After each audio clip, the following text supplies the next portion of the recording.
صحة فطوركم، صحة رمضانكم، كي راكم دايرين شيرات؟ غاية لاباس الحمد لله. قبل ما نبداو ما تنسوش تصلوا على رسول الله عليه الصلاة والسلام. اليوم جبت ندير لكم تحلية محلبي على طريقتي. هنا عندي يطرو حليب، عندي قشور ليمون، قشور برتقال، عصير برتقال، سكر، قرفة، والكاوكاو للتزيين اكيد، والمحلبي اللي راكم تشوفوه فيه في القابسة. هنا راني درت 5 مغارف سكر.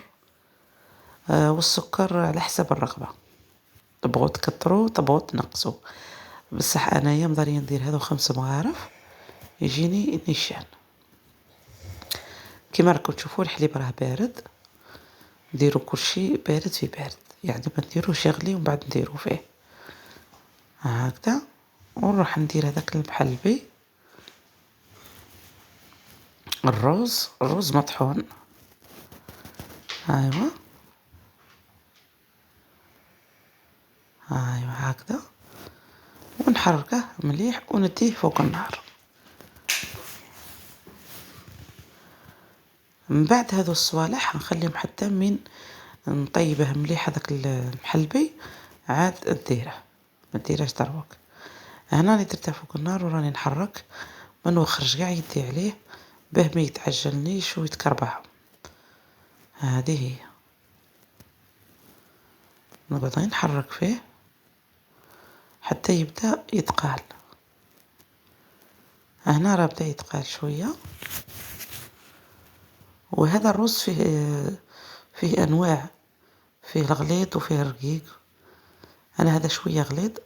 انا درت هذاك القشور تاع البرتقال، زدت القشور تاع الليمون، وزدت هذاك العصير تاع البرتقال، ودرت شويه كاوكاو للبنه، يعني باش يعطينا بنه شابه. هذو يقعدوا تاني اختياري، تبغي ديريهم تبغي ما ديريش، حنا نبغوا كيما هاك. والله اللي يجي بنين يجي شباب.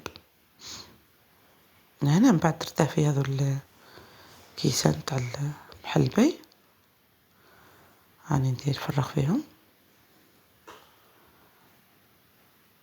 انا هنا الشيرات راني ندير فيه قبل من بعد ما فطرنا وكملنا.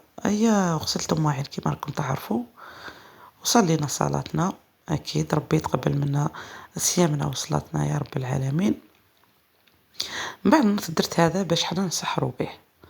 هذه هي. هنا راني راح نزينه بشويه تاع القرفه، هاني درت له القرفه، وزدت زينته بهذاك الكاوكاو. انتي هنا اختياري، بما باش بغيتي تزيني زينيه. زدت له هذيك التشينه، شوف كي جا الله يبارك، جا شباب. هنا جا شباب بزاف، شوف كي جا داير الشكل تاعو تاني جاي شباب. حنا نبغوه بزاف شيرة هذا المحلبي. جربوه ولا ما تندموا عليه. راني وريتكم، شوف قربت لكم كاع باش تشوفوها. هيا، وهنا راح نذوق معكم شويه. باين الشيرات جا بنين وجا شباب.